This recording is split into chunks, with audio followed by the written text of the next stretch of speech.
teams. 0-2 as we speak. Both Aurora and Ulfidnar, Pilipinas at Turkey. And we're gonna be seeing them as of the moment. Isa sa dalawang representatives ng dalawang countries na yon ay posibleng malaglag sa signing ito. We're hoping that it's not us. Ito na But mga here we kaibigan. go. Game number 1. Tandaan nyo, best of 3 to. So kahit paano may hingang konti, pero yan na, nagiinit na si Rene J. Tsaka si Yue. Pinalilipad na yung mga dapat paliparin dito sa may middle lane. Grabe, nagliparan na lahat. Lumipad na rin si Rosa. Lumipad na rin si Ron. Sabi niya, may lipad din ako. May lipad din ako. Lipad showdown pala to, men. Hindi kami na... Oh, yan na naman. Hindi kami informed. May isa pa lumilipad to sa XP, men. Ang dami lumilipad pa rin. Hindi ko Oo. maintindihan. Okay. By the way, kunin nyo na yung M6 Pass, ha? Nasa in-game na yan. Available yan mula November 18 hanggang December 29. Guys. Makakuha kayo ng mga maraming M6 exclusive skin. Guys, nangangalahati na yung M6 ha. Nagtataka ako ba't di nyo pa kinuha yan. Kunin nyo na. Malapit na tayo matapos. Malapit na. Or medyo. Papunta na tayo sa point na Ang yun. daming lumilipad, men. Ang dami nga. Like, when you think about it, sobrang tindi din ng panlaban dito ng Ulfidnar kasi meron sila ng parang somewhat front-to-back composition, and then sisilipin mo din kasi si Alien tsaka si Rosa yung magiging X-Factor dito para sa akin para sa Ulfidnar kung paano nila mapapagana. But then, you also have Chip on the other side, which will really be a crucial point. Pero yan naman si TNZ, napaaga talaga. Pero si Rene J, ang makukuha sa pagkakataon na yun, may paglipad na naman nagagawin. Pero si Alien na makakatakas pa rin. But that's gonna be a first blood going to the Turkish side. Grabe, na-inspire yung Ulfidnar. Mala blacklist yung laruan nila. 4 kagad yung nasa mid lane. Alien going to the mid lane to secure the stun doon kay Rene J. And si Yuri rito naghahabol ng pwedeng paliparin, ng pwedeng paangatin. Pero lumipad ng sarili si Rosa papunta sa XP lane, and si Alien naman ay pupunta ng mid lane para kumuha na kanyang level 4. Pinuruan kagad nila si Rene J knowing na wala pa yung ulti. So parang alam mo yun, sa pakiramdam nila, go for it right away. Pero doon naman, nakuha nila yung turtle. Finally, pinakaunang objective yan. Tapos pupuruan nila si Apex 47, pero may ulti na naman nagagawin. Itong si Alien sa pagkakataon na yun, nabaliktad ng Ulfidnar ang sitwasyon. Dalawa na naman ang bagsak sa kanila ngayon. Pero si Apex 47 ang hindi makakawala. Pero si Yuen na naman yata ang pupuruhan ng Turkish team ngayon. It's gonna be 4-1, 2 for the price of 1. Pero Aurora nakakuha ng turtle. Grabe ang early game na pinapakita dito ng Ulfidnar. The aggression is definitely there. Alien, again, rotation-wise, nakakalamang talaga dito ang Ulfidnar. Lamang sila sa teamfight, pero TNZ napalipad sa may middle lane. Ganun mo hampasin. May portal na ginamit dito si Rene J para ipadala si Domeng dito sa middle lane. And sinipa yung kabayo, men. Yan. Sige, sipain mo. Yan. Pinala mo ng bola. Oh, Federal Strike. Okay. Pero walang makukuha dito si Rosa. May clear niya lang naman yung minion wave. Pero natanggal naman yung portal. Pero kahit paano naman, makakabalik pa rin naman si Domeng papunta sa top lane. All goods. All goods lang. So far, may lamang ang Ulfidnar. Pero nagte-training pa kasi si Bruno. Ano pa, nagpa-practice pa. Warm up pa lang, warm up. Kumbaga yung lamang ng Ulfidnar, sukli pa lang. Sukli pa lang. Hindi pa siya yung paper bills. Tama. Diba? So papalag-palag pa tayo at this point in time. Tsaka iniintay din natin si Domeng Tama si Midnight. Parang yun talaga ang magiging X-Factor ng Aurora MLBB dito. So the idea is for them to at least try to fight in the early portions of the game while also waiting para makapag-scale na maaga. Pero si Apex 47 dito ang inatake ng biglaan nitong si Demon Kite. Pero ang bahad lang pala, they're just gonna be waiting for that next turtle that will probably arrive in less than 30 seconds. Yep. 500 pa lang. 300 na lang yung gold dito ng Ulfidnar. Unti-unti bumababa. 200 na lang. And si Demon Kite papunta dito sa may top lane. Hinaharangan ni Yue. Si Apex 47. And alam kasi nila na kahit magpunta sila dito sa top lane, okay lang. Aabot at aabot sila sa turtle dahil meron silang chip na hawak. Pero maganda ang pwesto rin ng Ulfidnar dito. Pinapalibutan nila yung mga bush around the turtle pit. Naghahanap sila ng tempo. Parang sinisigurado talaga nila na walang makakontest dun sa kanilang side. Pero knowing that Ulfidnar has 2 heroes dito sa bandang kabila, they're trying to probably give out the information, pero may hatak na gagawin si Rene J doon. Hindi naman siya, full-on aggressive na hatak kasi hindi pa sisimula ng parehas na teams. Itong turtle na to, they're just waiting for their time to scale at nag-aabang din sila na makuha ng kanilang mga junglers yung levels and objectives. Inilawan, lights within. Yan. Lights within daw, sabi ni Yue. Ayan, ilaw ka muna. Bigyan mo na lang para pare. Pinailawan ng buhay ng Ulfidnar. And nawala na yung gold lead. 0 na. Napunta na sa Aurora MLBB ang kalamangan. And meron ng War Axe dito si Edward. Surprisingly, War Axe yung inuna niyang item. Sabi ko sana inuna niyang first item. Malamang first item nga Usually kasi Thunderbelt yung inuuna, pero sabi niya kailangan ng sustain. Kailangan Brusco ko para sa harap ni Doming. Alam ko namimiss si Brusco, pero ako Brusco ko ngayon. Men, iba to, no? Parang ang tagal na walang TNG? walang turtle take. Pero teka lang, oo nga si Alien. Nagkakitaan sila ni Renegade at this point in time, pero wala namang aktibidades na mangyayari. So far, 5 minutes in. I think 1 minuto nang nandito yung turtle, pero wala pa rin gumagalaw Wala sa yung kanila suyo, at this point in time. Pero meron Renegade? namang portal. Doon na naman si Renegade. May na nagagawin para dito at pagkatakan na naman si Rosa ay nagpaulan ng kanyang mga feathered airstrike. Pero ang problema ay si Renegade na wala. Si Alien nandun, frontliner ng Turkey. Pero nakuha naman Demon Knight yan. Kontra dito kay Edward! Kaso nagpupuruhan sila. Tumatalon-talon. Nag-inferno pursuit na naman si Edward, pero makakatakas pa rin yata ang iba sa mga members. Demon Knight! Hindi na talaga nila binatawan to. That is gonna be another kill. Papunta dito sa bansang Pilipinas. At ngayon, 1,000 na ang kalamangan ng Aurora. Sinundot yung kabayo, naabutan pa nila dito si Apex 47 and Renegade with the flicker portal para ipadala yung suyo sa turtle na secure nila yung objective. Even though they lost the chip, okay lang, nakuha nila yung objective, sila pananalo sa skirmish. Pero Desta, ginamit din ni Rosa, pero may chip sa may bandang likuran. And na-stand dito si Rosa, pero ito TNZ. Okay, sumayo-sayo na siya. Renegade goes down, and the chip 0-4 na si Renegade dito, pero okay lang yan. Kasi Aurora, MLBB, sila ngayon ang may hawak ng kalamangan. Alam mo, worth it sana yun kung napatumba nila yung mid lane turret. Yun yung idea ni Renegade kung bakit kinat niya sana yung pathway dito ng Ulfednar. Kaso masyado maraming damage output. Pero teka lang, si Doming na naman. Ang makikita nila ngayon, will they be able to actually escape? Pero hindi na yun ang mangyayari. Crucial pick-off yun para sa Ulfednar. At this point in time, you will already lock in his first item. Pero medyo madedelay sa scaling si Doming ngayon. Oo, ang tindi ng rotation na ginagawa ng Ulfednar TNC. Nakita niya rito si Renegade na ispatan yung chip. And mukhang babagsak na si Renegade dito as the chip goes down. Pero nandito na Infernal Pursuit. Tinamaan si Sunshine. Binatukan sa ulo. And si TNC, naharap niya rito si Yue. Pero nandun yung mga flashlight. Buhay pa rin naman si Edward. Pero mamatay na yung Phobius. And papasok pa ang Ulfednar. Yue gets caught. And si Demon Knight, mauubos pa niya. Nakuha niya na si TNC rito. Enough ba ang kanyang buhay with the immortal form? The damage reduction, mabubuhay pa si Demon Knight. Pero si Rosa naghahanap ng angulo. Meron siya feathered airstrike. Pero aatras na muna ang Ulfednar. Okay guys, relax. Oh. Relax. Hop. Okay.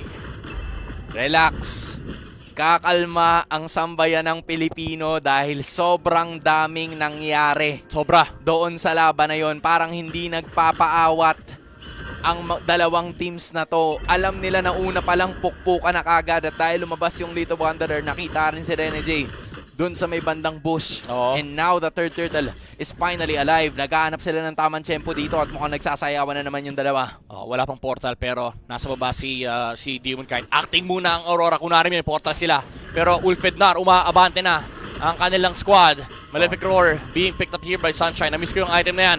Uy, si Renegade! Pero si Renegade sa may bandang likuran. Wala pang portal. Nakapag-flicker out naman siya. Enough ba yung cooldown? Hindi. Babagsak na naman yung roamer ng Aurora MLBB. Pero nakakuha naman ng trade dito sa may bandang ibaba. Demon Knight secures an objective. Isama mo na yung mid lane tower. Dalawa yung Torren na nakuha natin pero may Glorious Pathway. Nagagawin sila. Ultimate na naman. Nanggaling dito kay Alien pero hindi nila magagawa yan. Turtle's gonna be taken by TNC.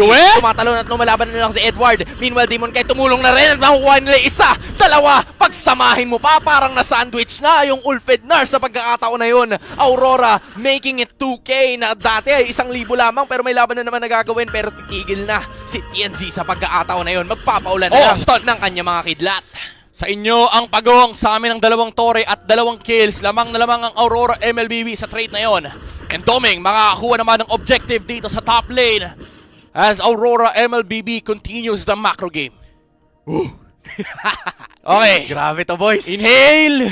Exhale. Tingin Para sa lahat ng mga nagpapailaw ng kanilang mga flashlight, lumalakas po yung damage ni Yue. Oo. Pag ginagawa nyo yan, kaso lumalakas din yung damage output na binibigay nila kay Renegade. Portal!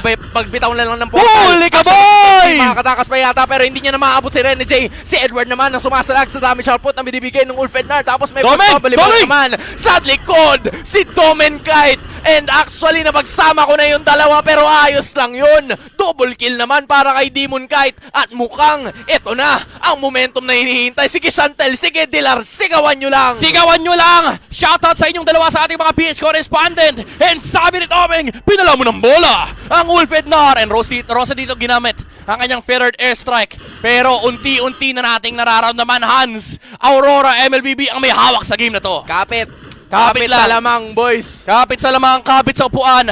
Kapit sa mga garter. Lahat ng garter, kapitan nyo na. Oo, kahit lahat kapitan nyo na Kapit tama. bisig. Kapit bisig. Oh, wag lang sa patalim. Oo. Delikado yun. Kahit para sa ilog pasig, pwede Pwede. na yun. Pwede yan. Basta wag lang sa patalim. Ang ganda ng sandwich na ginawa ni ni Demon Kite tsaka ni Doming Kite.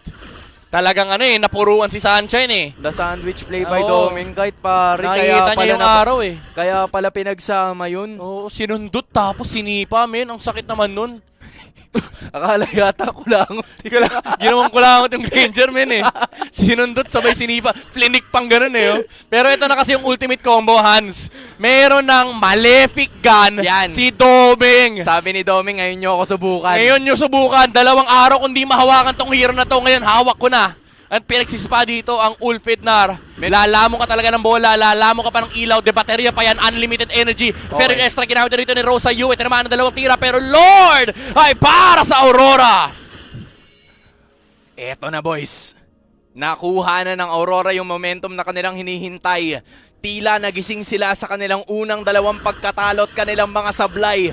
Pero ngayon, as of this moment, patuloy pa rin ang paghihintay ng Aurora para doon sa Lord para mas lalo nilang masecure, maselyo, masigurado itong unang larong ito. Oo, Rosa, again, third airstrike onto Yue. Oh, flicker! Tinamaan ng isang Death Sonata mula kay Sunshine. Good combination mula sa Ulfidnar. Pero TNC, naghahanap dito. Sakit. Lamo ko muna. Kain ko muna bola. Oh, binato ni Isagi ng ng Ni- bola Yuichi Isagi Yuichi. Si Yuichi. Si Yuichi Isagi, boss. Si Yuichi Isaging Kala mo si Ronaldo yan? Si Nagme- Yuichi Isaging yan, boss. Nag-metavision Kung may metanong si Aurora, may metavision May metavision, may sagot din. May sagot. May sagot talaga. O, tingnan mo ngayon. Nandito na sila sa Lord. Nakita sila ng Ulfidnar. Pero hindi pa naman ito yung bumabanggang Lord as we speak. Pero the most ideal situation ay para makabagsak na agad ng Torre dito ang Aurora. Pero mukhang hindi yun na magiging kaso kasi madidepensahan pa rin naman nila yan. I'm talking about the bottom turret here. Bola. The second wave Bola. is gonna be enough. Yuichi Saging. Kain bola. Doming, ibigay mo talaga. Kain bola. Bola-bola galore dito ang Ulfidnar. Kick yan. Hindi pala bola kick yan. Oh, Fishball. Fishball. Fishball ka muna. Diba? Fishball 5, kikiam 5. Oo. Bahala na kayo. Ano pa ba yung mga yung mga itlog na tinitinda sa tabi-tabi? Ng pugo. Yan. Kwek-kwek. Yan. Kwek-kwek ka muna. Batuhin mo ng tusok, Doming. Feathered airstrike. Okay, Isa lang tumama. Yan. Binato rin tayo ng feathered airstrike. Binato tayo ng mga ibon. Ang daya, Pero sige, nung nasa labas ng tower range. okay lang. Ang mahalaga, di ba, para mo lang, si Doming parang nagsumisipa lang ng pader Di ba? Nagpa-practice siya maging number 1 striker. Shooting range, sabi niya, I will be number 1. Number 1 in the Philippines. The best striker in the Philippines, in the world. Hindi lang Philippines. Dapat ang pinakamalupit na striker galing sa Pilipinas. Correct. Para ma-goal tayo mamaya. Grabe ka na, Isagi. Si Isagi yun. Si Yuichi Isaging. Yuichi Isaging. Kailangan nyo magtiwala, guys. Aurora MLBB now 7.2k ang kanilang kalamangan. We also have a really good chance para mas lalo pa nating mapaigting ang lamang natin sa eksenang ito. Just 15 seconds before the next Lord is about to appear. And Ulfidnar, sigurado tayo na may gagawin sila at kailangan na maging alerto at gana ang sunod na galaw ng Aurora. Eto na, may chip tatatandaan nyo, may chip, may portal. Si Rene J mula, hindi Georgia, mula Manila. Mula Manila, pare. He's got the portal from Manila. I got my portal from Manila. TNC? Apat din ang Aurora. Pero di pala sila gagawa muna nun. Kasi solo mo, Tara na mag-lord na muna. Ayun, Tas nakuha ayun, libre. nakuha. Medyo anticlimactic yung Lord, pero sige. Okay lang, we'll take it. We'll take it. We'll take it. It's an objective. It's We'll an take it. objective. It's a win-win situation. Ito na. Ito na ang tunay na laban, Hans. Kasama na ng Aurora MLBB si Lord. Ang tanong, Kalaban na nila yung Philippines under 20. kalaban nila yung Philippines under 20. Mapapatawad ba ng Aurora ang Ulfidnar? Pili ko wag na Pili ko, ito na metavision ni Doming Sipa-sipahin niya na lahat. Wag lang Sige, sipain niya na lahat. Oh, basta wag lang alam mo naman si Isagi may off the Oy, ball si movement. Rosa. Oh, si Rosa.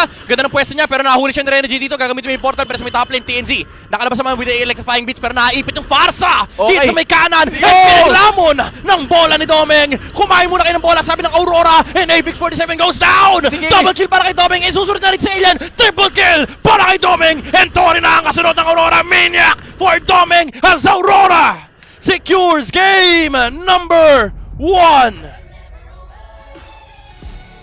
Ganon sumipa! Mineta Vision.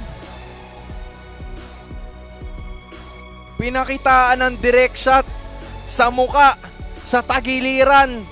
Sa lahat. Kahit yung Tore hindi pinalagpas. Oh, nakatayo lang